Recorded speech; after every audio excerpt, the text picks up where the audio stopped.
Namaste. Ayurveda is an ancient Indian science, ancient Bharatiya science. It's a science. Why I stress upon this word is because there is a lot of misconceptions or a lot of false narratives being spread on the internet by the so-called famous doctors who are just driven by profits. They call it Ayurveda is a pseudoscience. Ayurveda is just based on faith, beliefs and traditions and nothing else. They say Ayurveda treats the symptoms and not the root causes. There was this famous podcast by a famous YouTuber, by a famous doctor of the liver from Kerala, or tried to spread blatant lies about Ayurveda. The so-called modern medicine, which has all the clinical proofs, the so-called modern doctors used to endorse smoking. In the 1950s, doctors used to appear in advertisements to endorse smoking, obviously driven by profits by the capitalist forces or the companies that used to produce cigarettes. So the clinical proofs are always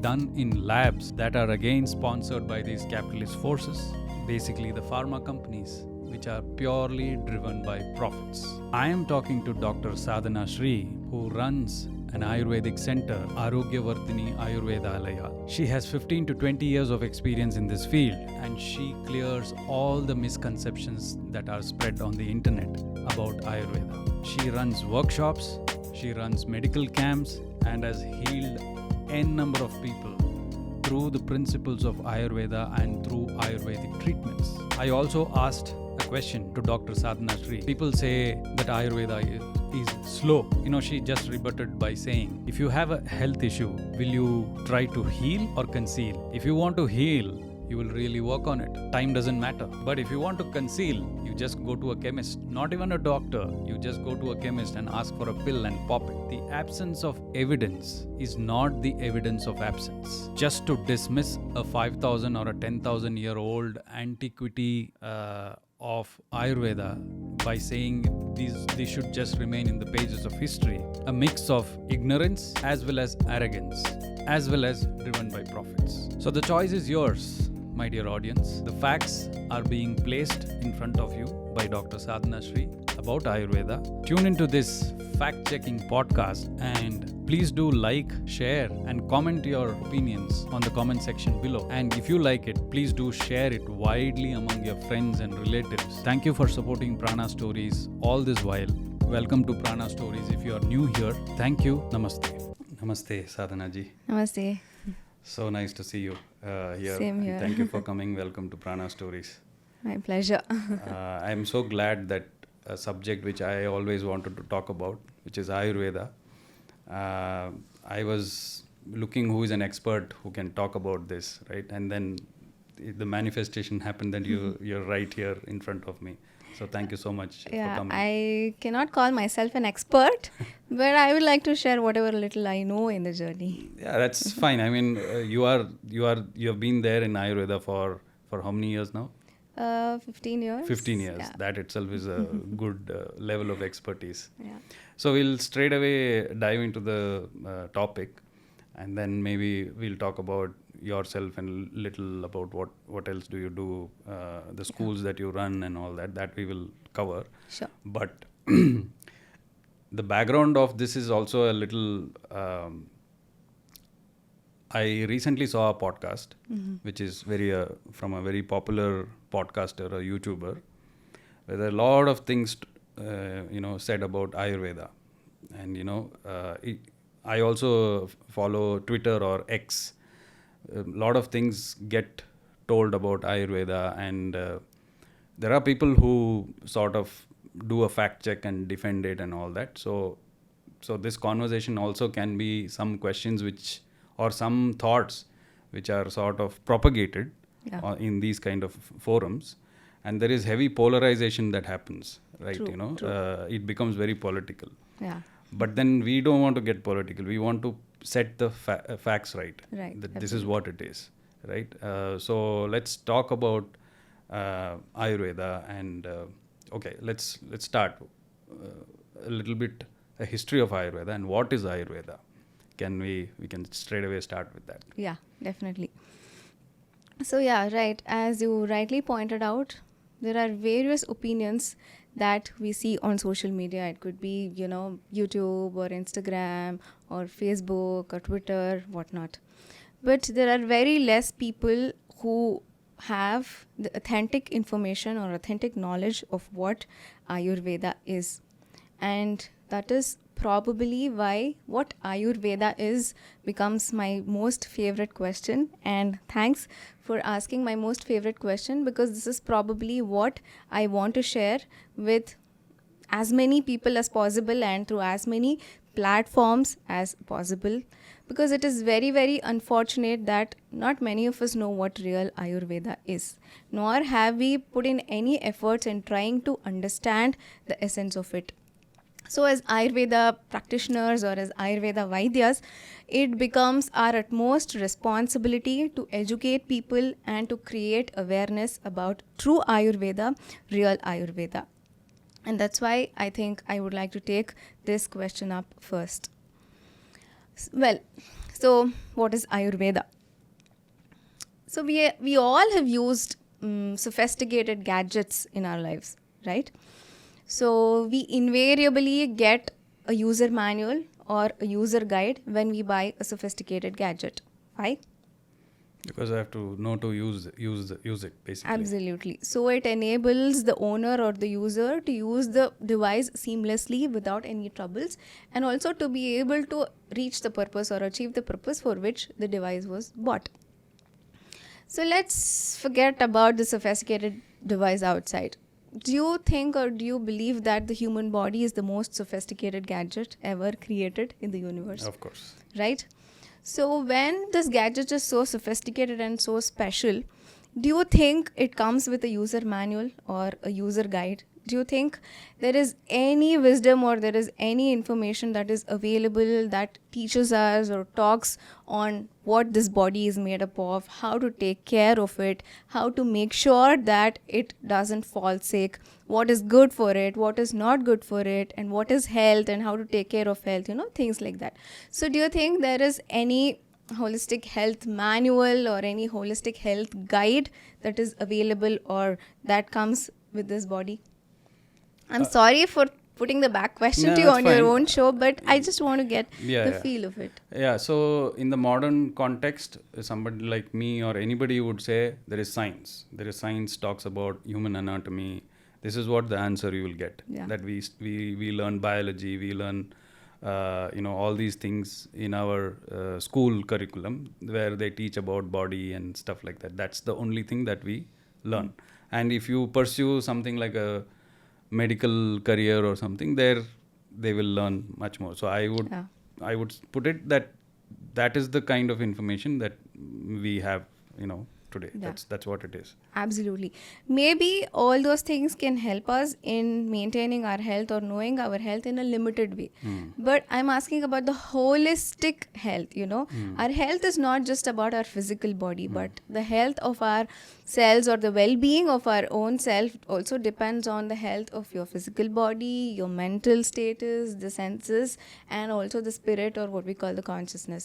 So I would say whatever we learned so far in school, reproductive system, the lungs, basically the organs. Yeah. This is how the body is. That's all. True. There is nothing else that we study in detail. So holistically, I don't think there's something. So you feel maybe there is nothing that can talk about the human being as a whole and talk about holistic health. But then I slightly differ, and I very proudly and very confidently say that if at all there is any holistic health manual that is available, then it is certainly Ayurveda. How do you say that? Let me take you through certain explanations and certain references from the text, which will definitely convince you. So maybe if we want to understand about Ayurveda, we have to also try to understand about the term itself instead of going into too many other things at once. Actually, when I ask people as to what they know about Ayurveda, these are some of the very interesting answers that I get. Some people say Ayurveda is about herbal medicines. Some people say Ayurveda is about massages. Ayurveda is about bitter medicines. Ayurveda is about too many restrictions. Ayurveda is about spa and massages. Or, Ayurveda is about certain metallic preparations that can poison your body. Or Ayurveda is something that is very slow. Ayurveda is something that doesn't have side effects. So these are the various opinions that people actually carry about Ayurveda. So are these opinions false? I don't say these opinions are false, but I would say these opinions are not complete. They don't give us the complete picture or the holistic picture of what Ayurveda really is. Actually, this kind of scenario reminds me of a story. There is a very popular story of 4 blind men and elephant. I'm sure most of you have heard of it. So what does the story say? So there will be 4 men in a town, blind men in a town, and suddenly they hear about a very new strange animal called elephant that has been brought to the town. So they get curious about it, and then they decide to go and learn something about the elephant by touching it, because that's the maximum they can do because they are blind.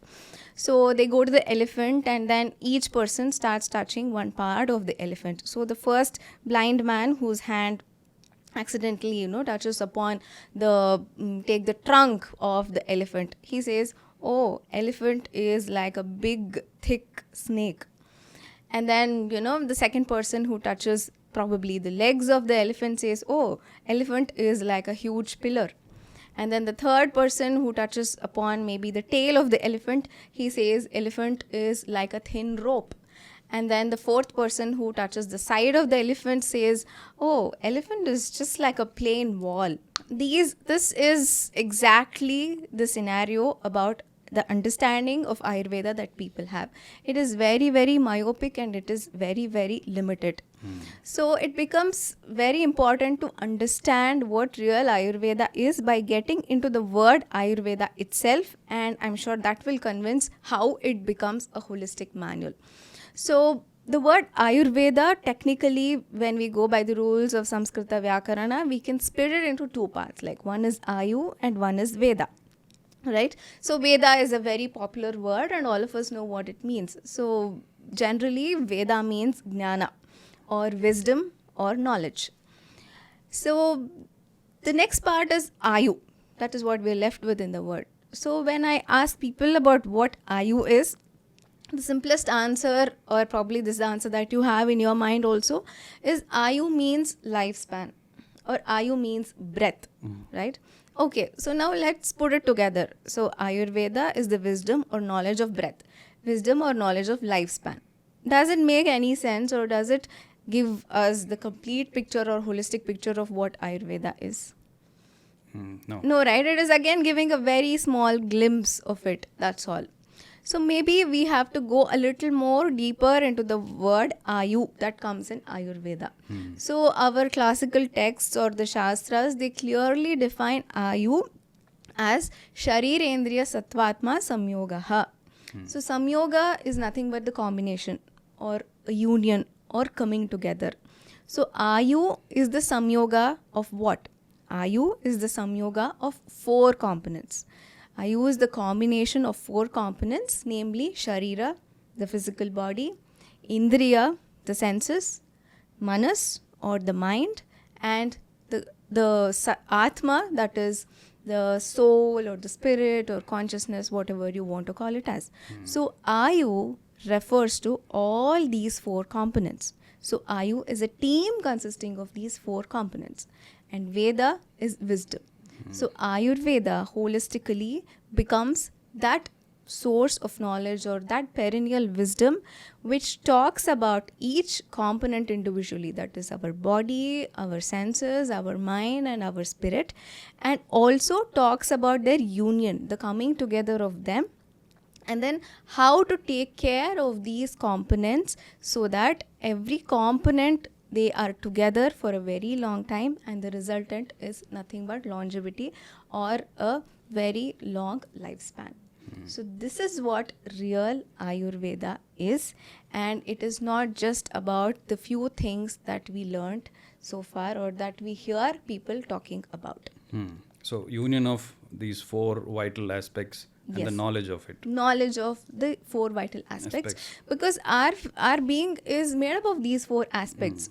So that is, And let's say that again. What is that? Sharira, Physical body, Indriya, senses, Manas. Senses is there 5 senses. Yeah, I mean, we The can smell. also consider the Karmendriya, Jnanendriya, the motor and the sensory, but the motor can also become a part of the Sharira, right? Yeah, The yeah. physical body. So Yeah. here we are specifically talking about the sensory organs specifically. Okay, Yeah. and the third one is Manas, Manas, the mind, and the 4th one is Atma. Okay.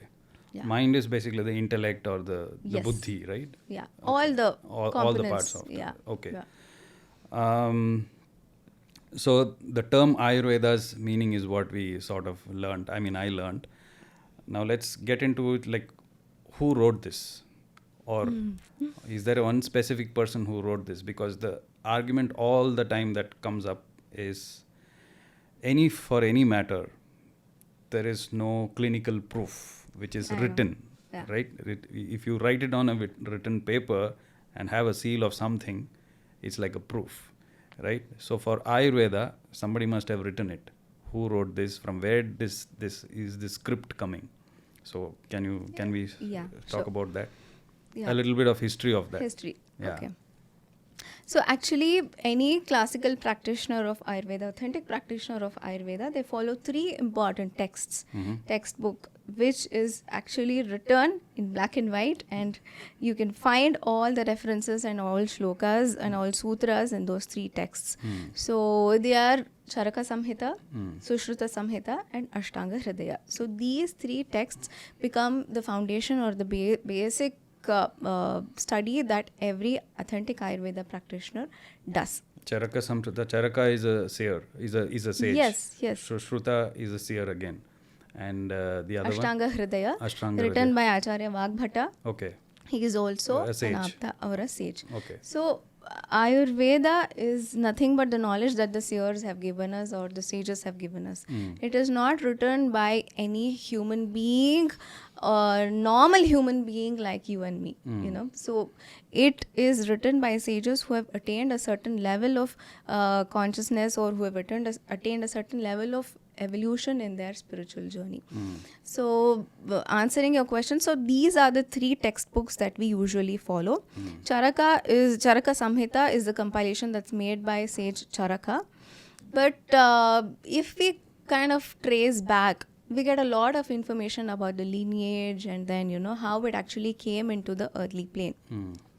So I think for this, I'll share a small incident with you that happened in the Himalayas many thousands of years ago, that is documented in the Charaka Samhita. So I'm trying to narrate it as it is. So what happened thousands of years ago in the Himalayas, many sages came together. You know, about 59 to 60 sages, they came together for a conference. So it's very interesting to know that even then, even in those times, there were conferences and seminars and, you know, exchange of knowledge that was happening on a very regular basis. So this was one such conference that happened in the Himalayas. And as I told you, about 60 to 65 sages were there. And they didn't come there for talking about any of their individual or selfish or, you know, any individualistic feats or achievements. It was for discussion about the wellness of the entire mankind, entire human race. So in that context, the opening statement was like this: Dharmartha kama mokshanam arogyam moolam uttamam rogastasyapahartaraha shreyaso jivitasya cha. So I'll try to translate this for you. So dharma artha kama mokshanam arogyam moolam uttamam. Which are the What is it? purusharthas? Yeah, they are the 4 purusharthas. Yeah. And the root of these purusharthas are uttama arogya or good health. So anything we want to do in life, anything we want to achieve in life, the moola or the basic factor that is necessary to do it is uttama arogya. So whereas diseases, they become an obstacle for any achievement or for anything that we want to do in life. They kind of destroy the health, they destroy the wellness, and they destroy the life itself, thereby not letting us achieve what we want to do in life. So that was the basic problem, that was the subject of discussion in this particular seminar that I'm talking about. So the sages started discussing, so how do we go about with the diseases, how do we treat them, how do we make sure that we don't waste this precious life by suffering in various kinds of diseases and ailments. So after a certain level of intellectual discussion, they all decided to meditate upon this particular subject. So in the deeper states of meditation, all the sages, they had a vision. So they had the vision of Lord Indra. So that was when they understood that, okay, Indra is going to solve our problem.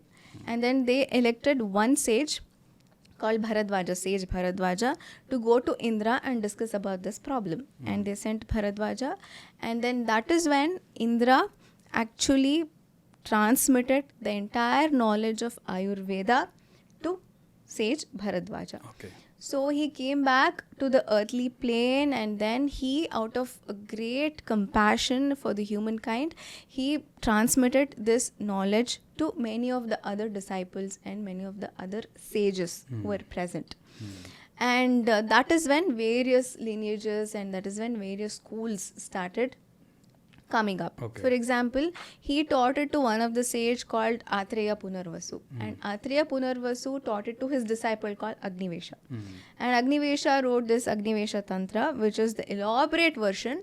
And then sage Charaka picked up the Agnivesha Tantra, and he reorganized it, and then he edited it, and he redacted it, and then brought the final version of Charaka Samhita. Okay. Which is the essence of all the teachings that came down from Indra to Bharadwaja to then sage Atreya Punarvasu and then to Agnivesha and then finally to Charaka. So that is like at least 5 or 6 transitions that has happened. And that is how Charaka Samhita came into existence. So even before that also, I'm sure there must have been practices that existed at that time. Absolutely. Which people used to treat each other, or the sages used to treat each other with using herbs and mantras and all that, right? Definitely.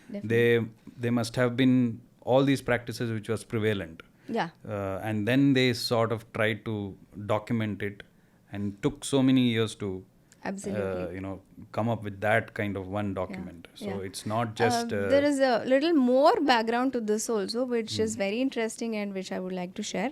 So we got to know just about Indra, and then there were certain things that happened before Indra. So what happened? Indra learned this science from from Ashwini Kumar. Ashwini Kumar. I wanted to ask that. Ashwini Kumars are the doctors. Royal physicians. They are called as Deva Bhishaja. Bhishaja. So they are the royal physicians or the divine physicians. So they transmitted it to Indra, and Ashwini Kumaras learned it from Daksha Prajapati, and Daksha Prajapati was the first student of Brahma. So that is how the lineage starts. Yeah, the source is there. Yeah, source is Brahma. But it is very interesting to know that in our scriptures, especially in Vagbhata's Ashtanga Hridaya, it is very clearly said that Brahma smritva yusho vedam. So Smriti, Brahma didn't write it or he didn't compose it. It was not his creation. It was just his smarana. It was just his recollection. Smriti is smarana, recollection. So Brahma recollected this entire knowledge of Ayurveda from the cosmic library, which was already there, and then he transmitted it for the welfare of the people. Entire creation. So what is this actually suggesting? This is suggesting that Ayurveda is not man-made, or it's not created by anybody. It doesn't have a beginning. It is anadi. And what did Brahma actually recollect? He recollected the eternal principles of Ayurveda, what we call as the Ayurveda Tattva, which is always true, which is eternal, which is timeless, and which holds good in any part of the place and in at any point of time. So he recollected those eternal principles. He did not create it. So what happens is actually when we also talk about the creation, if you take any part of the creation, maybe this mic or the phone that we have, anything. So any creation is nothing but the coming together of various laws. I am sure I'm making some sense. So as long as those laws are working harmoniously inside that particular gadget, that is working fine, and then everything goes on well. So we can consider this universe also as a very big creation, as a very big system wherein n number of universal laws are actually working together harmoniously to sustain this entire universe. And Vedas specifically are nothing but the wisdom that talks about these eternal universal laws that are governing. And they have perennial validity. They are true forever. Vedas are nothing but the collection of such ultimate truths that is responsible for the sustenance of the universe. As long as the universe exists, those laws are true. As long as those laws are there, universe exists. So this is the thing that we find in Veda. And Ayurveda also being a part of the Veda, it talks specifically about laws or universal laws that are responsible for this sustenance of this Ayu or this body or this human body, what we call as. So it talks about all the eternal laws that is needed for sustenance of this body, maintaining our health, the do's and don'ts, so that you are able to live in a healthy way for a long time and achieve the purpose of your life. So that is what Ayurveda is. And I feel the importance of knowing this history is not just about knowing about some people or certain events, but the whole process, it talks about the validity of the knowledge that is received. It is not just the endeavor or a feat of common people like us. It is a divine process involving the greatest of beings ever on this earth, right? And that's what makes it so special, and that's what makes it eternal, and that's what makes all the laws or everything that is shared in Ayurveda time tested and then eternal and probably timeless. And as long as the universe exists, probably Ayurveda also will exist. So the thing is that Ayurveda, as I understand, is a holistic combination of the spirit and the material. Yes. Because in the modern context, anything is looked upon in a very scientific manner, which is only material, right? True. If you have anything tangible to touch and feel, that is when it's considered to be genuine. But you can't compare. What I'm trying to say is that you can't compare that so-called modern medicine and Ayurveda. You can't compare, because Ayurveda follows a completely different principle, because it is the combination of material and the spiritual, right?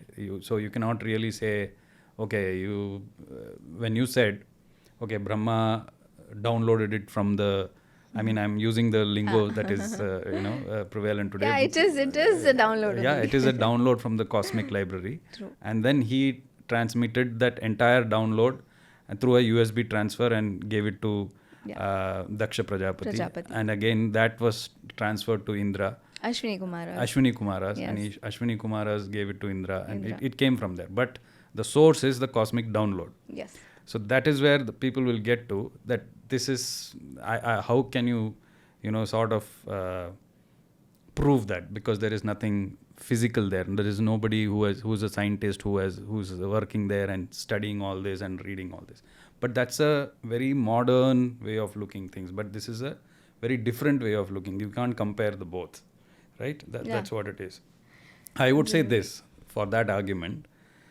It's something like this. I always use this. Wi-Fi. We all have Wi-Fi at homes today, right? True. So there is a device which gives you the transmission and receiving. Now, how does it actually work? Because I work for a company which is into Wi-Fi networking. Okay. It's the air that it uses. Yeah. In the air, so from my device to your device, certain packets It's called as packets. Okay. The packets of information go and then settle onto your. That's how it is, right? Yeah. So packets of information go from here. So if this air is not there, every Wi-Fi company in the world or any device in the world, even phones, right? They assume that this will work in this frequency. Yeah. So it is a 2.4 gigahertz frequency or a 5 gigahertz frequency or a radio which will come in 99 megahertz frequency. In that frequency, this sound will come.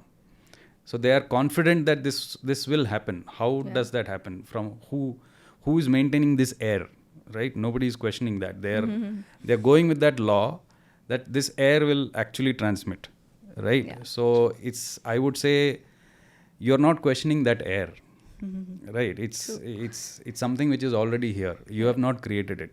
True. So that is what I would probably say, that this cosmic download is also something like that. Definitely. And also it is mentioned in the scriptures, it's a written document that Brahma Samhita was available. The first compendium was available, but it was very, very vast, and it had probably lakhs and lakhs of sutras and shlokas. So as time progressed and as it was kind of shared from generation to generation, people started concising it, because not everybody can comprehend that level of knowledge. Yeah. You need a different level of intelligence. So as it was passed on, it was modified as per the needs of that particular era. That's why Ashtanga Hridaya is supposed to be the most updated and the most latest version of Ayurveda, because it is the essence of what was taught entirely from Indra till the latest sage, the sage before Ashtanga Hridaya was written. Okay. So Ashtanga Hridaya is for people who, for adhamas like us, who lack that greatest intelligence and who cannot comprehend a textbook which is as complex as Brahma Samhita. So it was simplified and only the essential part was taken, and then to suit the present context and scenario, it was rearranged and reorganized, and Ashtanga Hridaya was brought into existence. Okay.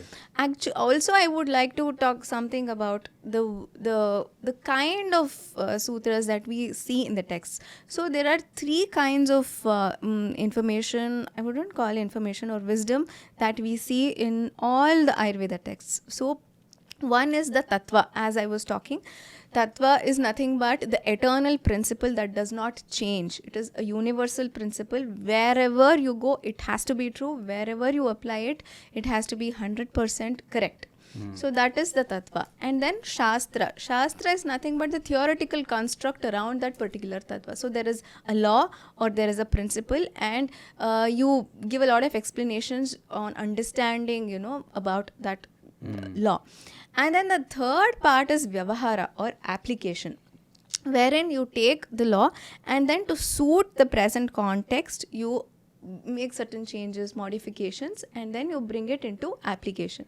So from Tattva to Shastra to Vyavahara, you find all these three kinds of sutras in Ayurveda. So people are saying that Ayurveda is not updated, Ayurveda needs research, or Ayurveda needs somebody to say that it is valid or it is true. Yes, I don't deny that. But that kind of validation is required only for the Vyavahara part. Wherein the Samhita was written hundreds of years ago, thousands of years ago, to suit the present context then. To suit the kind of people who were living then, to suit the kind of food habits people had. But if we try to do the same thing now, obviously we are not going to get the results, because it is not written in this present context. But that doesn't mean Ayurveda is not updated.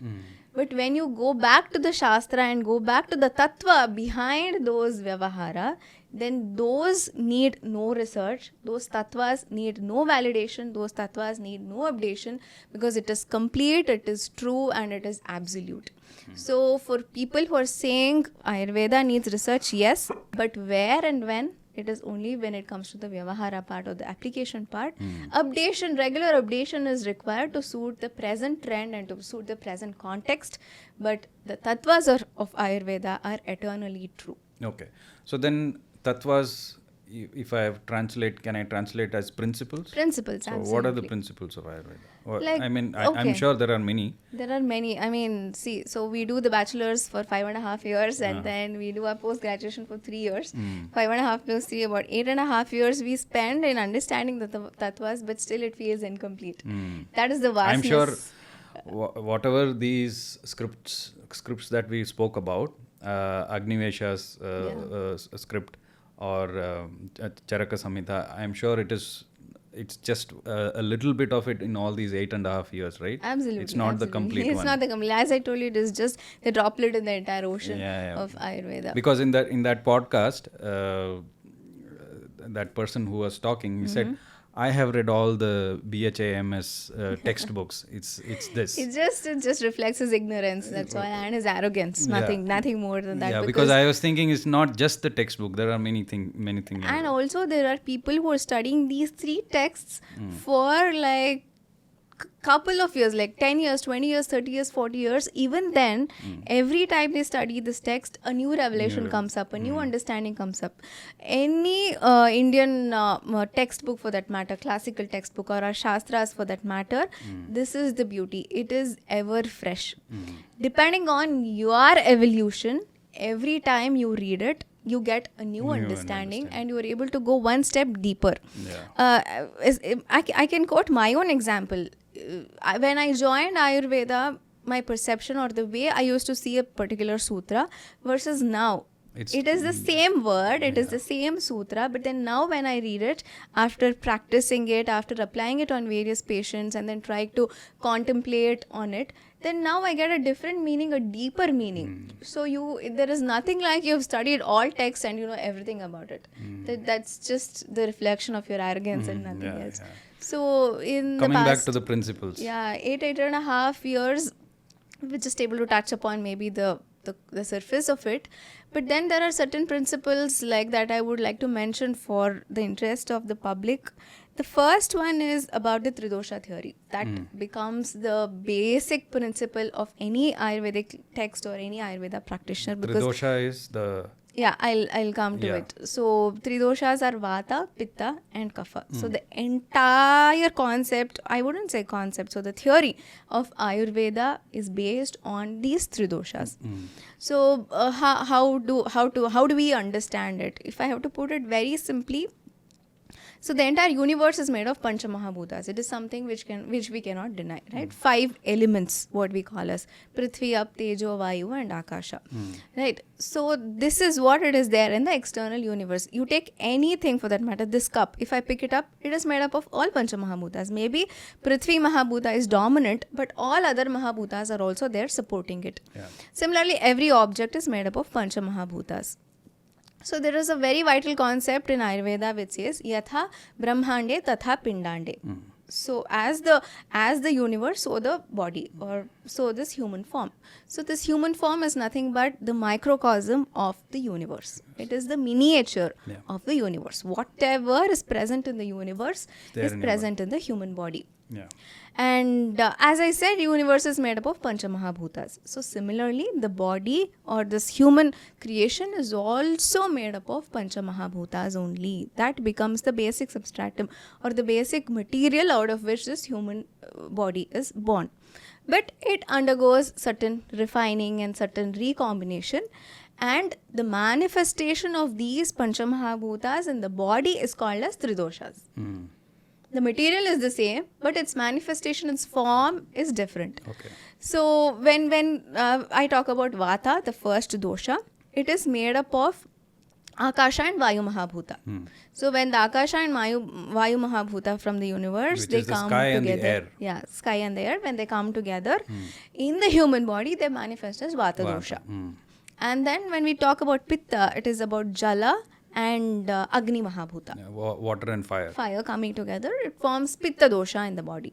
And when I talk about Kapha, it is Prithvi and Jala Mahabhuta. The earth and the water. Yes. So when these two come together in the body, it is called as kapha. So these three doshas are the basic principles or basic energy or basic physiological units that are responsible for all the processes that are happening in the body, be it physical, be it physiological, be it psychological, be it pathological, pathophysiological, you take any combination. So these three doshas are responsible for every function that is happening in the body.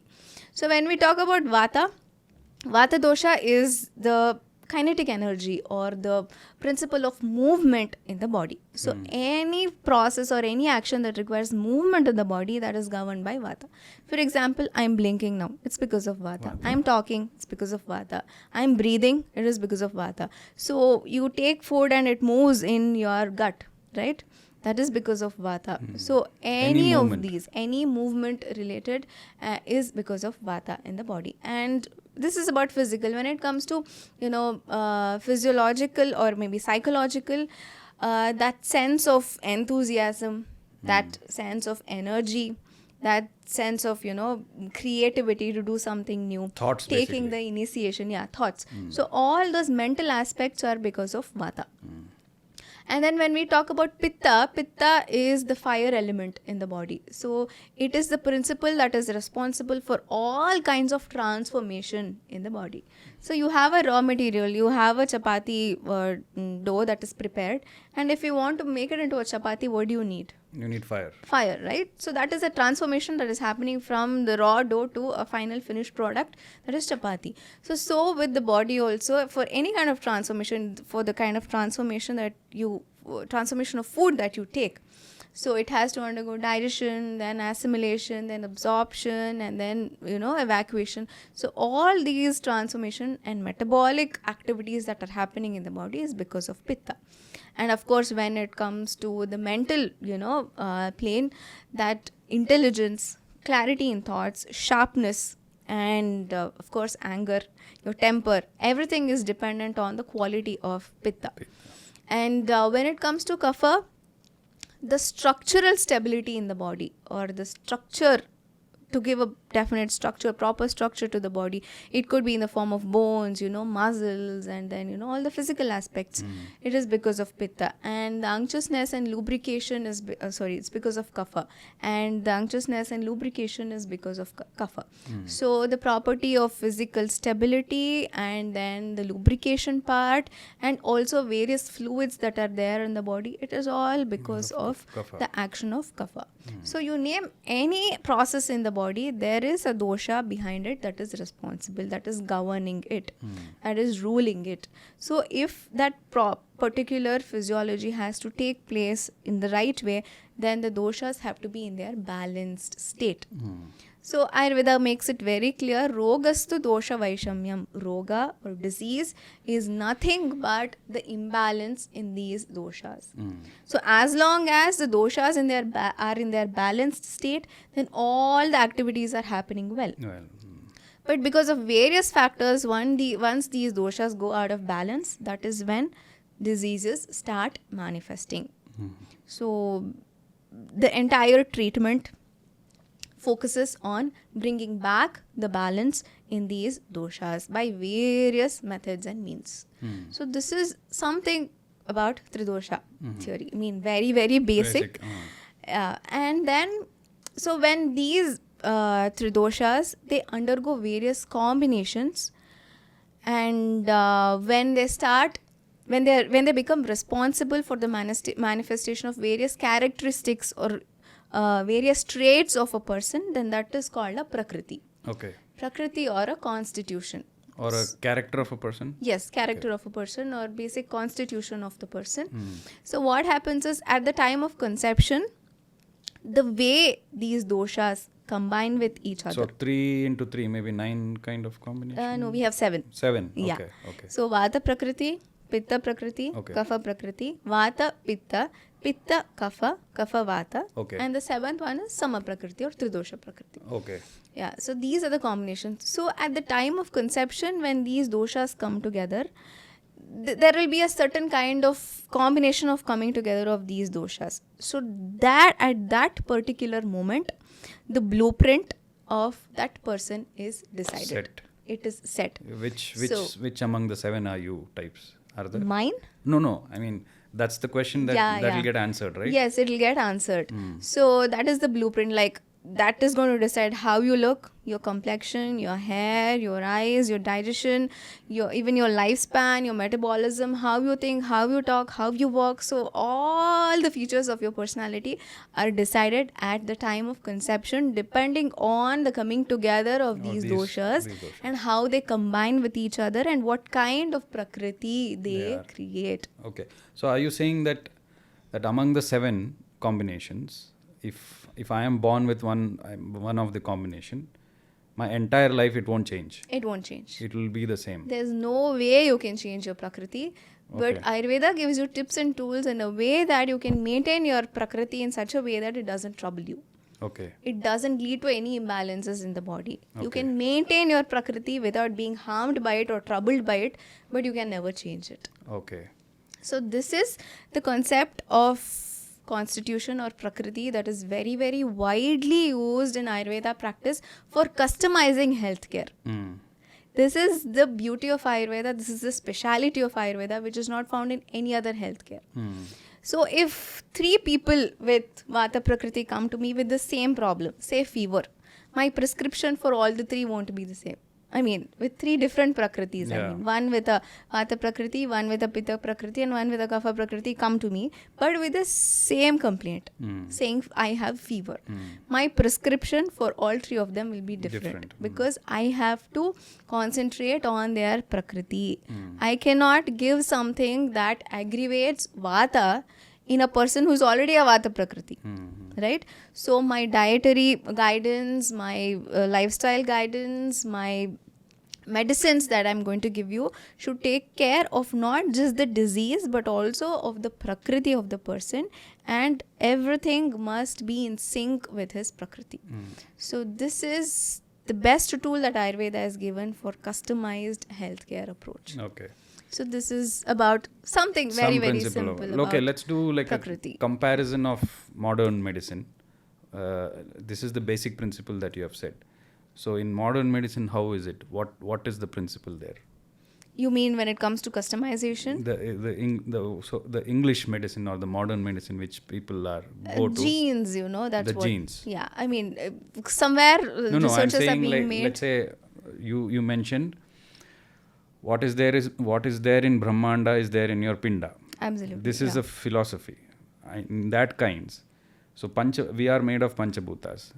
What is the parallel in modern medicine? Is there anything? I don't think there is any parallel. Okay, they just say this is your human body. Human body. You have just got it physically. Yes. If you cut it open, you will find these organs. Yes. Is that the way, or? I think so, because I am not well versed in that branch of medicine. Okay. So I don't think I have any authority to be saying whether it has something parallel to it or not. But as far as I know, I have not heard of any such concept which talks beyond the cells and the physical aspect of the human body. And whatever happens is purely because of the various physical or chemical or hormonal changes that are happening in the body, and it's got very less to do with other characteristics of that human being. Okay. So let me put it this way. You said if 3 people of different prakritis come to you with the same problem, that is fever, True. You will give different prescriptions for each of them. But what I have seen whenever we get fever and when we go to a doctor, they get just that one pill. I don't want to take the name of that pill. I know. True. It is so familiar, that pill, that we don't go to the doctor. We straight away go to the chemist or the medical store and say, give me that pill. Because doctor is not needed, because we know that he's going to prescribe that. Yeah. Right? So that's how it is. So are you saying that they don't see those things, and it is for the symptom that they... It's for the symptom, and it's just... And that particular pill, what you're talking about, is not actually the treatment for fever, I would say. It is just going to bring down your temperature, but it's not going to attend to the root cause of your fever. Okay. So I wouldn't definitely call it a treatment from an Ayurvedic perspective, but it is just to manage the symptom. Okay. So then I'll come to that question which was again discussed in that podcast, that the point was Ayurveda or any other alternative medicine is not evidence-based medicine. So this is what EBM it's called. The modern medicine is called EBM, right? And Ayurveda is only based on antiquity, belief, faith and traditions. This is what the argument was. What do you have to say about that? Okay. So, see, there is a wrong notion or the false notion about Ayurveda. Again, it's a myopic vision about Ayurveda which says anything that is herbal is Ayurvedic. Anything that uses plant medicines is Ayurvedic. Or any home remedies that people suggest is Ayurvedic. Right? But actually, it is not so. It is a myth. It is definitely a false notion that needs to be busted right away before it creates more damages. So let me give you an analogy. Suppose the same example that you took, you go to a chemist and then you take the medicine without even consulting the doctor, right? But still that person gives you medicine. But do you consider him a doctor? Do you consider a chemist a doctor just because he is giving you a medicine? No, I don't. No, right? He's definitely not a doctor. Why? Because he is not able to diagnose the disease for you. Just by staying in that environment or in that context of a medical shop for a very long time, he has associated certain diseases with certain names of drugs. That is all. But the entire process that lies in between these two, the disease and the drug is missing there. So obviously he cannot be called as a doctor. Similarly, with all these examples that I gave, somebody who's giving Ayurvedic herbal medicine is not an Ayurvedic doctor. Somebody who's suggesting home remedies is not an Ayurvedic doctor. Or somebody who's talking about traditional healing techniques is not an Ayurvedic doctor, because they are not using the tattvas, or they're not using the tools and principles that Ayurveda has described in the process of understanding a disease. Only then it becomes Ayurvedic science, when you use the tools that is given in the Shastra for diagnosing a disease. So what does it say? Ayurveda gives 5 tools for diagnosing a disease. Okay. Nidana, Purva, Rupa. I mean, it's not necessary, but I'm just trying to convey how systematic the approach is. It is not random. Nidana, Purva, Rupa, Upashaya, and Samprapti. Oh, what are those? Yeah, I'll come to that. So Nidana is, we take a detailed, history of the various etiological factors or the causative factors that the person has encountered in his recent past that is supposed to manifest, or that is responsible for the disease. And then we talk about the Purva Rupa, the premonitory symptoms. We take history on the premonitory symptoms that actually developed. And then Rupa, the actual symptoms, actual manifestation of the disease. And then Upashaya, certain alleviating factors. And then Samprapti. So this last part is about mapping the entire journey from the time that Nidana, or the causative factor, triggered the disease till the manifestation of the actual symptoms of the disease.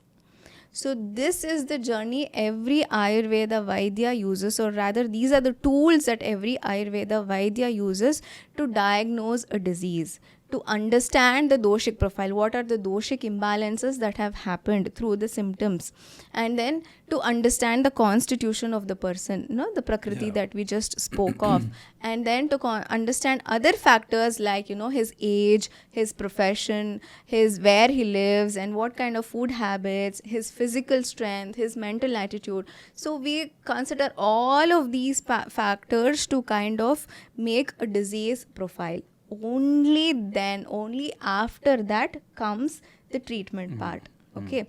So as long as this middle part of diagnosis is missing, It cannot be called as Ayurveda. So you cannot take examples of, if I have to give a very bad example of this Ayurvedic Jadi Booty camps that are prevalent on the streets, wherein people give medicines and they claim it to be Ayurvedic. Come on, it's not even close to the A of Ayurveda. It's not Ayurvedic because they're not using the scientific concepts that are mentioned in the Shastra. They're not using the scientific tools that are given for diagnosing a disease. Just because you know certain herbs and you know the name of the disease, it is not Ayurvedic. So whenever this process of diagnosis, the scientific process of diagnosis is missing, you can simply discard it as something that's not Ayurvedic. Okay. So these days what people are doing, they are collecting all of these rubbish things in the name of Ayurveda and saying Ayurveda is not scientific, Ayurveda is not evidence based. Come on, what are you even speaking? Have you even tried to differentiate between the real Ayurveda and false Ayurveda? Correct, yeah. That's what happens, like as you said, on the street there is this Jadi Booty wala who's there. Yeah. And in this, you can compare the same thing on the internet. Right? Yes. On social media, you get reels like this. It's like the street Jadi Booty wala only. Yeah. That for this problem you eat this. For this problem you eat this, and people think that is Ayurveda. That's not Ayurveda. Right? Yeah. That's what I'm trying to say. Even your grandmother gives you an advice. Many people say this home remedies are Ayurvedic. Ayurvedic home remedies. Come on, as long as you don't understand the doshic profile, as long as you don't understand the disease as per the tools of Ayurveda, it is not Ayurvedic. Just prescribing herbal medicines is not Ayurvedic. So, if you are taking the reference of those examples and saying Ayurveda is not scientific, then it just shows your ignorance. It's got nothing to do with real Ayurveda or factual Ayurveda. Right. But there are so many scientific papers that are being published, When we enroll ourselves into the post-graduation course, we have to publish at least 3 to 4 scientific papers. We take certain concepts in Ayurveda and work on it and produce scientific papers, write scientific papers, and we also submit dissertation works, thesis works, which follows all the rules and regulations that is needed for a scientific presentation. So like this, many works are happening, scientific works are happening, and there are many international Ayurvedic journals that regularly publish scientific papers on Ayurveda which are evidence-based, and we do a lot of laboratory investigations also to differentiate between the before and after treatment. And then there are a lot of institutes, scientific institutes with scientific laboratories and scientific parameters that are working on providing this evidence-based research or evidence-based, projecting Ayurveda as evidence-based medicine. And again, I would like to clarify that these researches are done not to validate whether Ayurveda is true or false, only to update and then reorganize and modify the Vyavahara part of Ayurveda so that it can suit the present context. And that work has been happening at a very, very deep level, and many people are working towards projecting Ayurveda in a more scientific way. So if you're not aware of it, then I urge people to get themselves updated before talking, because when you're on social media, it becomes your utmost responsibility to talk only after doing some research. So I mean, the next question that I already have from that podcast from that popular doctor, he is also a very well-known doctor on the internet. He is a doctor. I mean, we are not even talking about a common man. So he is a doctor, and he says that Ayurveda cures only symptoms and doesn't go into the root causes, which is a complete blatant lie according to what you said right now. Absolutely. Right? You said these are the profiles, prakritic profiles that are there, and based on that, again, there are these 5 what is that? Tools for diagnosing a disease. For diagnosing Roga pariksha that is there. So what are these? These are getting to the root causes of it, absolutely. and not the symptoms. And I think we already exposed that while someone gets fever of these 3 types, there are 3 different prescriptions. Yes. And like I said, I go to a chemist and I get a one pill which is there for fever. So I Everybody mean, know. you decide which is more scientific. Yeah. Whether you get a personalized, customized treatment for your problem, Correct. or you just go with a pill that is like a general treatment and that just cures your symptoms. So which is more scientific? Yeah. The answer is right here in front of Right. us. But then I would also ask you one question on, I mean, because I also use some parts of it, which I am also, you can accuse me of that. For example, if I have an indigestion problem, I have Dashamoolarishtam from Ayurveda, which is a Ayurvedic medicine, right? Yeah, yeah. And I feel nice. So are you saying that we should not do it? I mean, there are always better ways to handle. Okay. First of all, you should go to a doctor basically to learn why you're getting that problem. Right? I mean, that whole part is missing. There is no doctor who's going to educate you about the problem these days. I mean, the allopathic doctors, I mean. But as Ayurveda doctors, one of the main aspects of our treatment is Nidana Parivarjana. We focus on this concept of Nidana Parivarjana, wherein we help the patients to eliminate the causes that are there in their food or lifestyle, and that is triggering the manifestation of the disease. Okay. So that becomes the first step. And then you try to inculcate better lifestyle and better food habits so that your digestion is rectified. And then along with that, you take medicines that is going to suit your constitution. That's very important. For example, these arishta preparations are supposed to be very ushna. They are heating and they are very penetrating in nature because they have certain amount of alcoholic content in them, self-generated alcohol. Yeah. So it might help you with your indigestion, but it might cause trouble in some other ways, especially if you're a pitta prakriti. It can immediately trigger your pitta and you might develop a headache, or you might develop a small skin rash, or you might develop a mouth ulcer, not knowing why.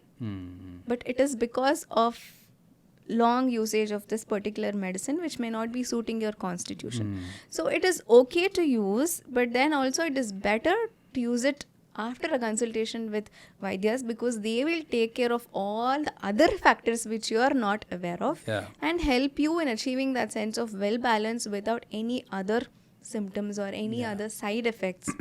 First thing I think I need to find out about myself is what is my prakriti. Prakriti, yeah. In which of these 7 categories you belong to. I belong to. For example, somebody with a Vata prakriti, they definitely have trouble in digestion. And how much ever Dashamoolarishta you take, you won't be able to cure yourself. Because it'll keep appearing. Yeah, it will keep appearing. But instead of that, if you attend to the aggravated Vata in your body by doing certain lifestyle techniques, by doing certain changes in your food habits, then you're tackling that Vata. And when that Vata is kind of balanced, it won't trouble your digestion. So without actually taking anything for your digestion, just by handling your imbalanced Vata, you will be able to solve your problem of indigestion. Yeah. So that is where I think an Ayurveda practitioner can help you, and they will empower you, they will educate you in such a way that you won't come back with the same problem again. Yeah. I would still say, okay, I understand that I have to get to the source of the problem, but I would still say if I have that arishtam, it's way better than having a pill, from the modern medicine, because that is more harmful than the arishtam. Yeah, I mean, what if I say there is a better way to deal with your problem even without taking arishtam? I understand that, but I am saying that's less harmful than the immediate pill that people go and take it from a chemist and then they have, I have an indigestion problem, let me have this. Yeah. I know, I'm sure people who are listening to this know the name of the medicine. I know. Right? True. They are so used to that, just have that pill, that ABC name, whatever that is. Yeah. That's fine. And anybody, they just suggest that. True. So I'm saying it's way better to have an arishtam than to have that. Yeah, It's from my personal experience. Yeah, the side effects are much lesser, Yeah. and it doesn't disturb your system too much. Correct. Too many other symptoms don't come up. Right. But still, I would say understood. even taking Ayurvedic medicines for a long time can actually trouble you in subtle ways. Okay. Better to avoid it if you just go to the root cause and find out why you're actually having the indigestion, you need not Profile depend yourself. on any. Yeah. You need not depend on any pills, right? That is what Ayurveda actually want all of us to do. Correct. Yeah. Stay independent of medicines, achieve state of well-being or state of health without medicines. You don't need medicines to be healthy. You just need to learn the tips and techniques of a good lifestyle and food, and then sleep, and then that is going to take care of your health. Yeah. So like we have this pathological labs today, there are so many that are cropping up. Yeah. Diagnostics lab or anything, there is a report that they give and all that. Does Ayurveda have something like that? Yes, there are many labs and research institutes that are using these modern techniques and investigating methods to analyze various diseases. But the way we analyze is different. Like, for example, we also do urine examination using the lab equipments that are available or used by other systems of medicine. But the report that comes from that and the way we analyze it is different. Okay. We use the doshic ways and we use the Ayurvedic understanding to interpret the report that is being generated there. So in that way, there are many institutes that take the use of modern techniques, but also there are institutes that are working on methods and methodologies using Ayurvedic principles itself. For investigation and for understanding the doshic profile in a better and in a more focused way. So that is also happening. And using of the already available lab techniques is also there, but again the interpretation is different. When we use it in the our practice. Okay. Yeah, this is one thing which came up, that the point was, and I mean, right now I feel all these points are invalid, but then I will still talk about it.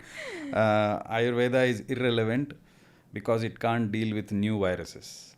That was one point. Because, I mean, you can see example of COVID. And yes, absolutely. There was a vaccine that came which Ayurveda could not do. Modern medicine came up with vaccine and then people got rid of it. What did Ayurveda do, right? True. So what do you have to say for that? So the point where people are saying it is irrelevant, I would like to make certain mention about the way things were during COVID. So there were a lot of Ayurveda wards that were set up. There were a lot of Ayurveda practitioners who exclusively treated COVID patients very successfully. And there were many Ayurvedic formulations that were scientifically approved by the Ayush board, and then it was used by people, and many of them were able to cure and also prevent COVID. And there are already many scientific papers or articles that are published in this context. So Ayurveda was able to help even during the COVID pandemic. But of course, there were many emergencies that were not handled. That's a different part, and maybe that's totally a different line of discussion. But it is so with the other medicines that are available. How many deaths we saw during COVID, right? There were emergencies that were not handled gracefully or in a proper way in any system of medicine. In the first wave, there was one medicine that was prescribed, and then it got changed, and then again it got changed. All these pills, the businesses that were selling these pills, everybody madly went behind all behind these pills, and their businesses went up. True. That's what happened. None of it worked. True. Right. But there are many Ayurvedic medicines even to this day that are used by people to prevent COVID and also to take care of themselves post-COVID, in post-COVID recovery also. And also in the acute stage of illnesses, we have had wards and we have had lot of patients, including my own husband at home. I treated my husband at home who was COVID positive without hospitalization and without using any other allopathic medicines, but just with Ayurvedic intervention, treatments, and then medicines. So what I'm saying is we did a great job even during COVID. People who don't know about it, I'm sorry, just again shows your ignorance. But a lot of work has been done during COVID. Similarly with dengue, similarly with, chikungunya. We have had a lot of camps during chikungunya and we have helped a lot of people. And then autoimmune diseases, like new diseases that are coming up every now and then. So in all of these areas, Ayurveda is definitely giving a significant contribution in understanding the disease, in treating the disease, and also in restoring health after this episode of ill health. Okay. So I mean, I had got a similar question in one of my workshops wherein I spoke about post-COVID recovery, in Ayurveda. So in that workshop also, one of the participants asked me, Ayurveda was written, she used the word written thousands of years ago, wherein there were no bacteria and there were no viruses. And obviously, I'm sure Ayurveda doesn't have any remedies for bacteria and viruses. So do you think Ayurveda is still relevant in this day? And do you think Ayurveda medicines can kill those viruses and bacteria? Anyway, I mean, that immediately reminded me of a very beautiful analogy that Ashtanga Hridaya, again, it gives in one of the chapters. The question itself is wrong. I mean, bacteria doesn't exist 2,000 years ago. Exactly. From where did she come from? Anyway, I didn't want to touch that part, but still. So we get similar questions, So that instantly reminded me of a beautiful analogy from Ashtanga Hridaya, which says, these birds, they fly for miles and miles together for migration, for many, many hours, for many, many days, till they reach their destination, right? No matter how high they fly or how fast they fly, how low they fly, how slow they fly, in spite of all these variations, they cannot escape from one thing, that is their shadow, right? Yeah. They can never escape from their shadow. Similarly, for any disease to manifest, it cannot escape the path of doshas. That is the dictum, or that is the siddhanta that Ayurveda has written. Let it be any virus, let it be any bacteria, any fungus, or any external agent that is causing a disease, it has to manifest the disease in the body through your doshas only. There is no other route for it to manifest your doshas.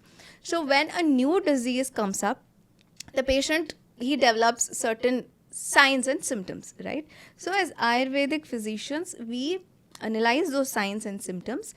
Based on the combination or the intensity of those signs and symptoms, we will be able to understand the doshic imbalance that has created these signs and symptoms. The cause could be anything. It could be a bacteria or virus, but it has caused these signs and symptoms through the doshas only, right?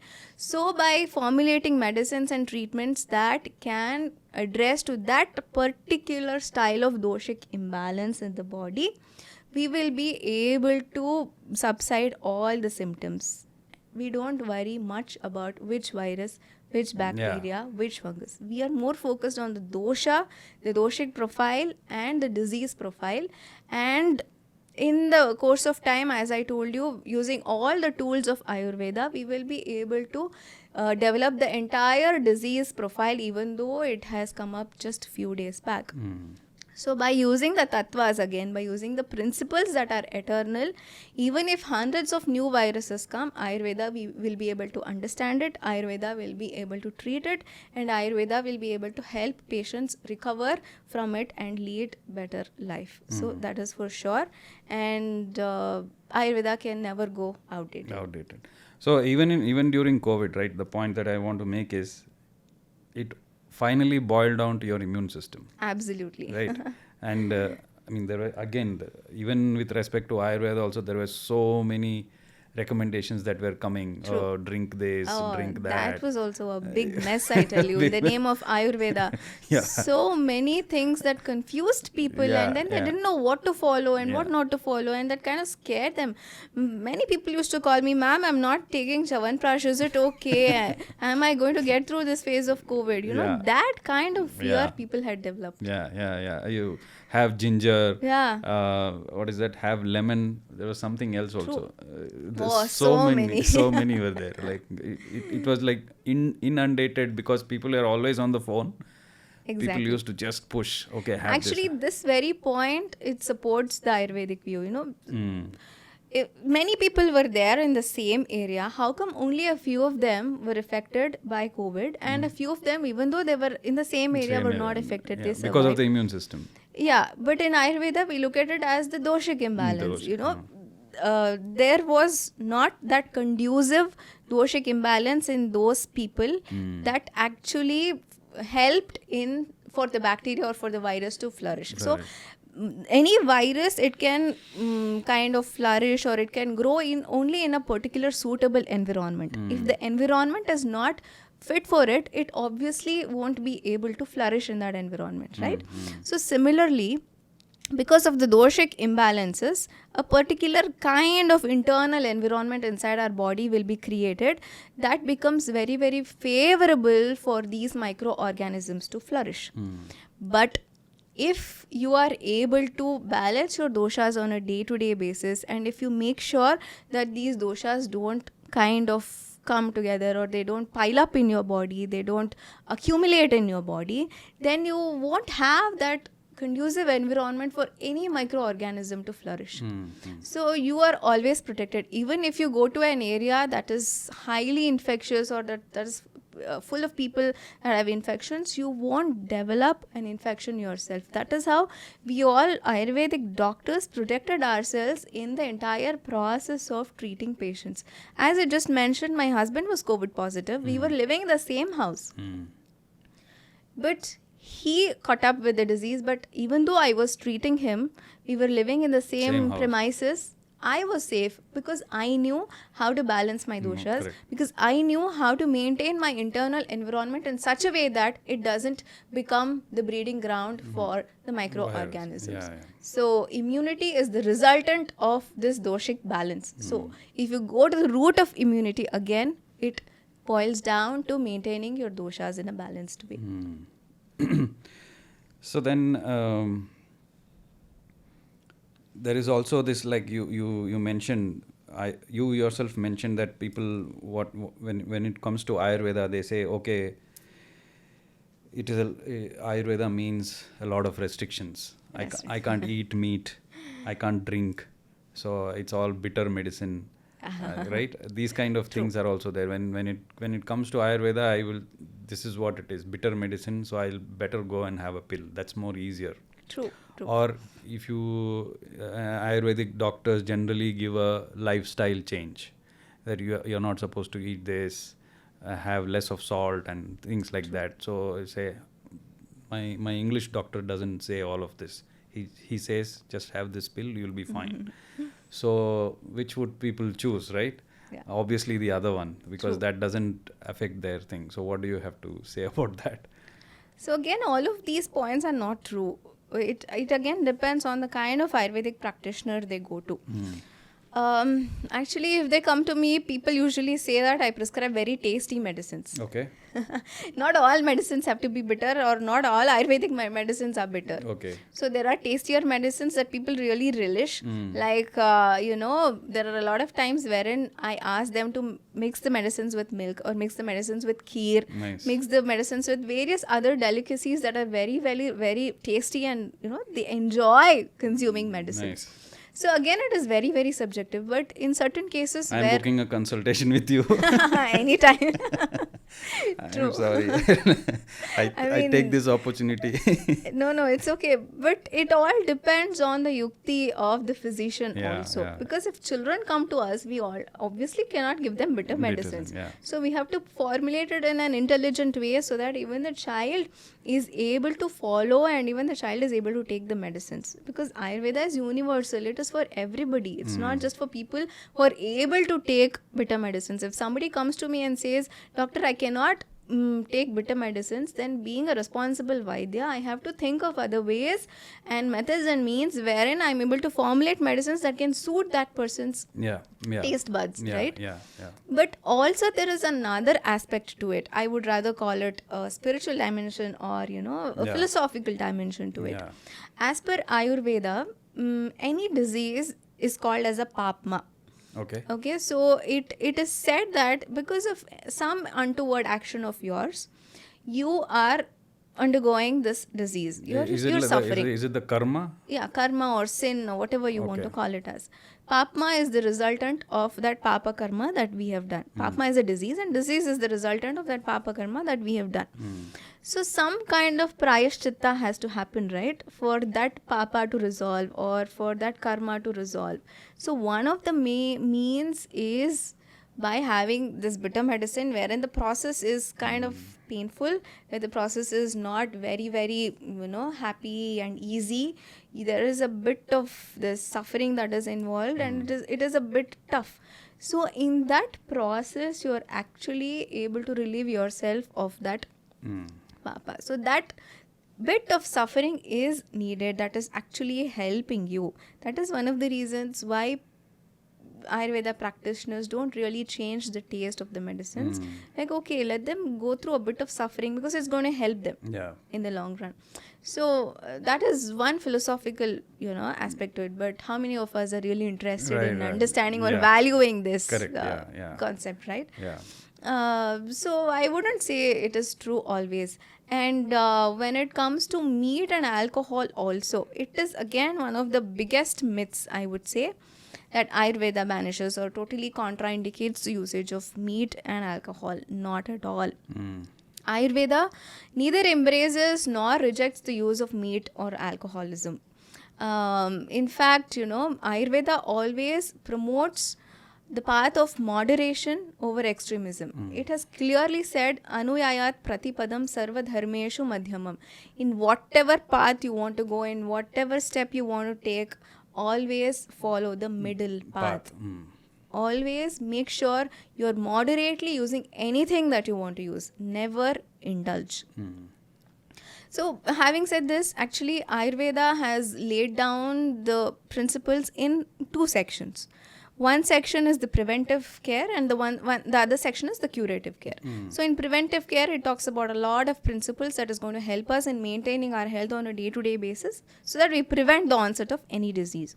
So in this context, it gives a detailed explanation about ahara or food, right?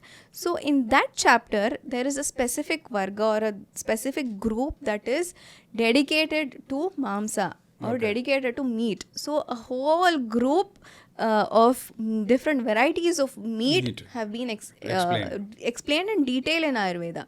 So Ayurveda talks about the general properties of meat and also properties of specific types of meat, like goat, sheep, and then hen, beef, all types of meat without any discrimination. And this is about the Mamsa Varga. And also when it talks about the preparation of various dietary, foods, it talks about Mamsa Rasa, it is meat soup. It talks about various other delicacies. It talks about various methods of cooking meat, like mincing and then grill and then bake, fry, roast. So it talks in detail about the methods of meat preparation also. And when it comes to curative care also, there are many Ayurvedic formulations or Ayurvedic medicines that uses animal products. Not many people know about this. They think Ayurveda is purely herbal. No, we make use of formulations that have meat, that have animal fat. So various animal products in them.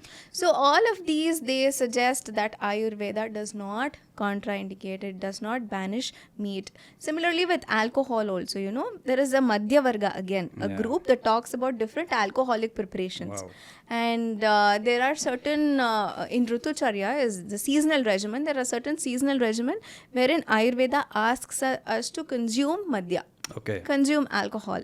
But how, when, what, which, who, all those things depends, are the details. So what I'm saying is Ayurveda talks about meat also, it talks about alcohol also. So it gives us the entire picture of it. But then the decision is up to us. Based on our age, our profession, where we live, the climate of the place that we live, our ethics, our religious beliefs, we can make a call. So if you are somebody who want to achieve a certain level of higher intelligence or intuition, clarity in thoughts, and spiritual evolution, then meat and alcohol can become a stumbling block in your process, because they're supposed to be tamasic. That is their nature. So it doesn't nourish the sattvic realm of your mental plane. It nourishes the tamasic realm of your mental plane. And all these attributes that you're aspiring for cannot be achieved as long as you don't quit things that are tamasic. Which will affect your profile. Yes. One of the 7 profiles. Yes, that also. If, it will for affect example, your Vata or Pitta or anything. if you are a Kapha Prakriti person, your body is already overnourished, and you are into a profession wherein you're not at all exercising, a sedentary profession, then having meat can be injurious to your health. Yes, yeah. So based on all these factors, and also based on what you want in life, you decide whether you want to indulge in meat or alcohol. And suppose you are a person who wants to work on your physique, right? You want to build good muscles, and then you want to work on your strength, you want to work on your stamina, and you want to go for wrestling or sports, or which demands a lot of performance oriented activities, then you can have meat. There is no problem. So the discretion is left to you. Ayurveda neither says have it, nor does it say don't have it. You decide for yourself based on what you are and what you want to do in life. So I mean we have busted so many myths in this conversation itself. There is still a lot more. Many more actually. Yeah, there's one more which is, again, I feel it's kind of stupid. Does Ayurveda work for any human in the world, or it's only for Indians? Okay, so as I was saying, there are certain tools to assess your disease, like to understand your disease. Similarly, there are certain tools to understand the rogi also, the patient also, that Ayurveda has clearly set. And out of it, the most important one is desha. So we have to invariably understand from which part of the world that person is. The geography. So the geography. So broadly, Ayurveda has divided the desha into 3 types, Okay. That is Jangala desha, that is Anupa desha, or Madhyama desha. Jangala is extremely dry and arid kind of geography, and then Anupa is which is very humid, and then which has a lot of water bodies in it. Tropical. And and then the Madhyama or the Sadharana is which is a combination of both. So if at all Ayurveda was something that had to be practiced only in India, then I don't think they would have given this provision in while analyzing the status of a person. So it is, as I told you, it is very, very universal. The Ayurveda Tattvas are universal. It is for anybody living in any part of the country at any point of time. Ayurveda can be practiced. But where we are facing the problem is, again, where Ayurveda practitioners are failing is that when they just hold on to the Vyavahara part of Ayurveda. Because see, Ayurveda is mostly described in an Indian context. Okay, the Vyavahara part is described in an Indian context, like the foods that are mentioned is very close to the diet that we consume, and the herbs that are described, or the herbal medicines, are predominantly grown only in the Indian and the Himalayan areas, and the lifestyle that is mentioned is very, very close to the lifestyle that we all lead even to this day. So this was done because of the Vyavahara, because that was the situation when the Samhitas came into existence, right? So if at all an Ayurveda Vaidya holds on to this Vyavahara part and then expects the same thing when he goes to some other place also, then he won't be able to practice. Because he won't be able to get an Indian herb in some other continent. He won't be able to prescribe the Indian kind of foods to those people who are not used to this kind of food. So that is where they fail. But if you go a little deeper in understanding the subject, and if you understand the tattva behind all those practices, then you will be able to apply it in any part of the world. Actually, there are many, many examples. If I have to quote Dr. Vasant Lad, he is from the US. He has established a very big Ayurvedic institute, and he's written many books on Ayurveda, and there are many students who follow him there. And there are many Ayurveda schools in Germany also, where people are learning and then practicing. So the Vyavahara kramas are based on what is available in Germany and what is available Absolutely. in US. That is the modification that the practitioners need to make. Okay. Ayurveda is universal, but the application part needs customization and modifications as per the geography. So Ayurveda can be practiced in any part of the world. That's nice. So even the other question is about surgery, like bone fixing or any surgery that is there. We have only heard about Sushruta, who did plastic surgery, is the famous meme that comes, or famous post that comes in in the social media. But then people say that was long before. What now? Is there anything happening on that Yes, front? there are many surgeries. I wouldn't say major surgeries, but people are even making efforts towards making that possible.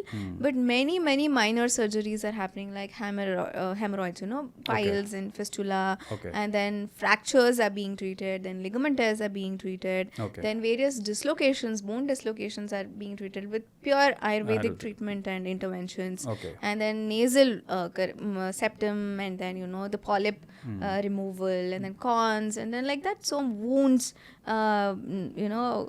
making cleaning the wounds or dressing or various therapies for wounds. So all of these surgical procedures are very much in vogue, and then there are many hospitals that have exclusive operation theaters, OTs, to perform specific Ayurvedic surgical procedures. Okay.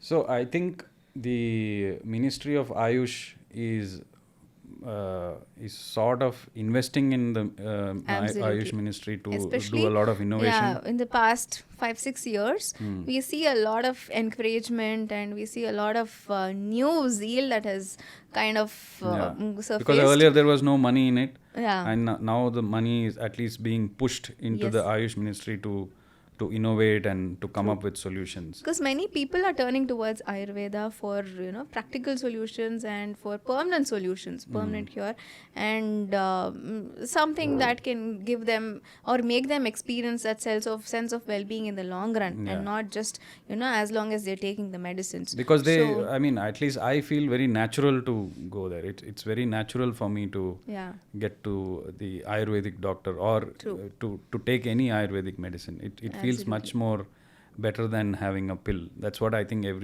all people also feel the same thing, right? Absolutely. And probably that is why, because there is a push in the Ministry of Ayush to innovate and to come up with certain things, I think that is why this polarization is happening. Absolutely.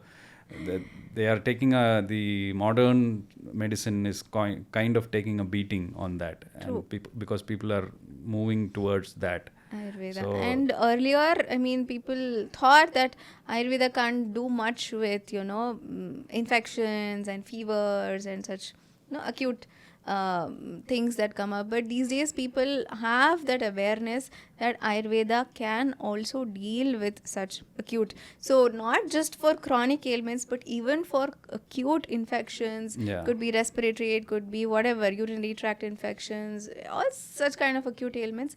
People are turning towards Ayurveda. So that is again a big blow for the allopathic, because they were actually kind of they call themselves as very supreme in this aspect of treating the acute infections, and Ayurveda can't do much with infections. But now scenario is changing, and people are responding well, and Ayurvedic treatments are responding well for acute ailments as well. Yeah, I think there is a sea of difference that is happening in people's minds also.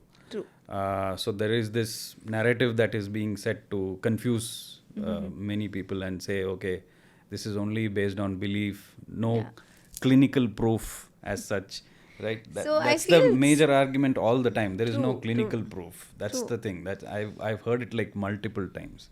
It's just again, a very myopic vision, because they have really not put efforts in understanding what is actually happening in the Ayurvedic field. It's just, some people, some of them told it and then they believed it, and then just they are making noise. So it's, I probably put it like, it is either your ignorance or arrogance. Yeah, these are the two things that can be. But there is also a problem of fake information or wrong information Wrong or partial information. information on Ayurveda, which is like you said, home remedies and stuff like that, which also becomes a part of Ayurveda, which is okay, which is what we are facing every day, which True. is through reels and through social media. No, it is true that Ayurveda has a lot of home remedies. That is why Ayurveda is called a life science. It's just Yeah. not a medical science. Medical It's not science. something that you turn to only when you fall sick. Yeah. But you need that wisdom on a daily basis to maintain your health. Yeah. That is how the whole concept of using your food as your medicine, your lifestyle as your medicine came up. So there are a lot of home remedies. But what I'm saying is home remedies without the backing of Ayurvedic principles or Ayurvedic tools is dangerous. That can trouble you. Yeah. So if you prescribe something without understanding the disease and the diseased both, then that can go wrong and that can trouble the other person. Yeah. So that is where we have to take care of. There's nothing Yeah. wrong in calling home remedy Ayurvedic as long as it is backed by Ayurveda science. Yeah, and I also think that right now I'm thinking that you don't need to have a tipping point to go to an Ayurvedic doctor. You can go find out your profile Yeah. and in what profile do you fall in, and then accordingly change your lifestyle and food and all that. Absolutely. Right? I think The that preventive care, yeah. that can, I mean, that itself can be another podcast, right? Definitely, to the that'll lifestyle. be actually very interesting and that'll be very helpful also for a lot of people. Yeah. Okay, so let's talk about yourself. How did you get into this? I'm sure I know your background a little, but Yeah. it'll be nice to let the audience know from where did you. Okay, so actually mine is again a very interesting journey when I talk about how I chose Ayurveda. So when I was a small kid, this kind of environment was there at home. And my parents are spiritual seekers and they are the direct disciples of His Holiness Sri Swami Rama of the Himalayas. And back then when I was I think 6 or 7 years old, when my parents took me to Swami Rama in Rishikesh, then he said Ayurveda is her path. I mean, he just gave that ultimate purpose to my parents. That's what she's going to do, and you groom her in that way. Wow. So since then, I am brought up with that kind of environment wherein I'm constantly encouraged to learn Ayurveda, to know more about Ayurveda, and to live Ayurveda and to practically help people with Ayurveda. So that kind of prepared me maybe through my high school days and then in my pre-university also, my first and second year PUC, and I was very sure I'm going to take up Ayurveda. You never were thinking that, oh, this is a force on me, I don't like no, this. that Nothing never like that. happened because my parents actually never forced me. Okay. And that is the best part of their upbringing. They just started talking the goodness of it and how holistic it is, and then how as Indians it becomes our responsibility to protect and nourish such valuable knowledge that has been passed on, and how important it is to take it forward as young generation. So all these ideologies, they kept on discussing at home, but not even once they said you have to do Ayurveda. Okay. But my mindset changed because of those ideologies, and maybe if they had forced me I wouldn't have taken it, because they created an environment that enriched my understanding and nurtured my understanding on Ayurveda. I very gracefully took to it and very happily, willingly took to Ayurveda. Yeah. And it was certainly not by chance but by choice. By choice. And you feel that's the best decision you ever made. Yes. Okay. And talk about your center and what all do you do. Like you mentioned you have schools and all that. Let's talk about that. So Sadhanashree Trust is the charitable organization that is founded by my parents, Yogacharya Shri Pattabhiram and Srimati Jyoti Pattabhiram. It was established in the year 1986 with a vision of spreading the message of our gurus, of our masters through yoga, Sangeeta, Nritya, and Atma Vidya. Actually, Ayurveda was not there then when it was established. So recently we added Arogya also. Okay. So this was established in Bangalore first. Later on, recognizing their work in the society government gave them land, 10-acre land near Bangalore-Mysore highway for educational purposes, for Nice. educational activities. And that is when they started a school called Sadhana Vidyalaya for the rural children around that area.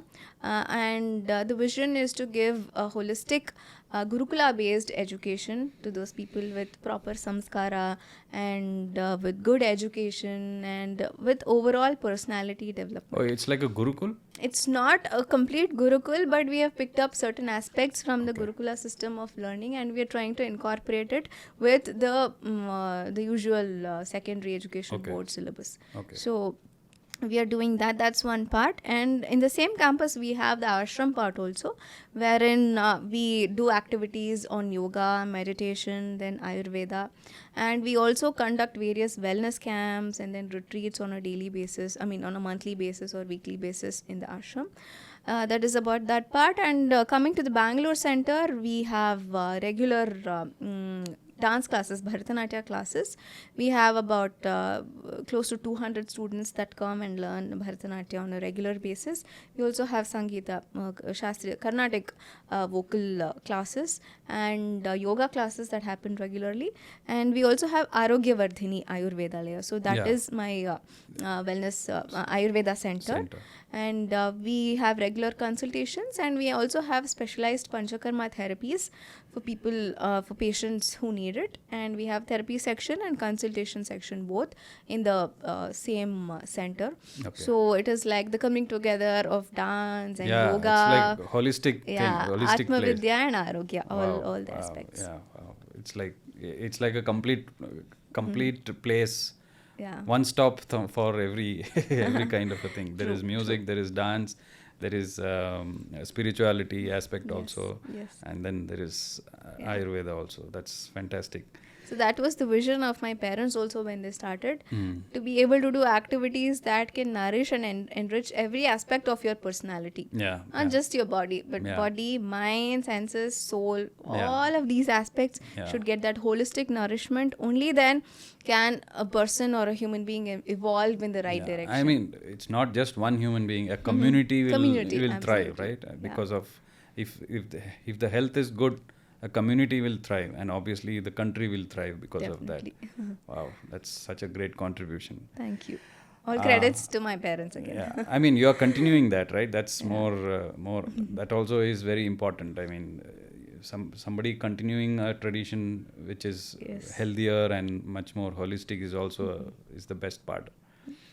So, as a parting shot, do you have any kind of a thing that you want to share with the audience, or anything that you want to say? Yeah, I mean, number one is don't go by what you see on social media blindly.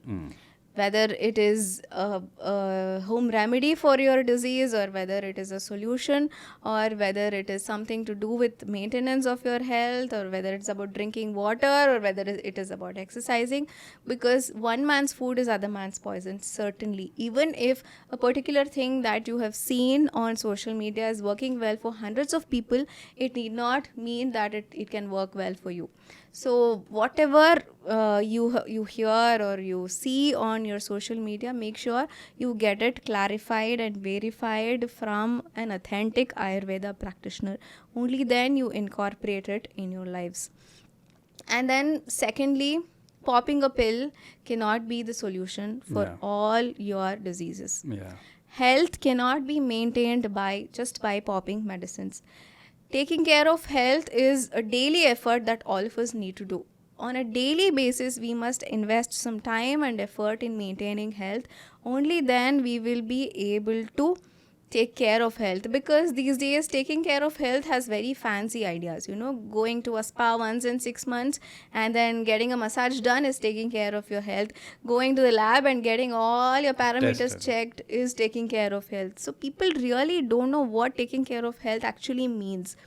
So through Ayurveda, let us learn how to take care of your health on a daily basis, so that you don't fall sick at all, because Ayurveda says in the simplest way, taking care of your health every day is all about making sure that you balance your doshas on a daily basis. Yeah. That is all you have to do, as simple as that. So Ayurveda gives wonderful tips in the form of dinacharya or daily regimen, or ahara vijnana, food habits, or it could be sadvrata, positive mental attitudes.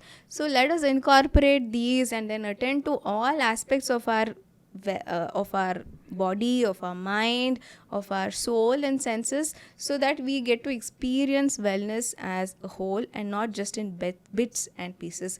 And I'm sure Ayurveda can be the guiding light, and Ayurveda can be the path for this. Thank you so much, Dr. Sadhana. Thank you so much. I'm booking my consultation with you.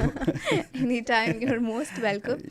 And also I would like to thank you for giving me this wonderful opportunity.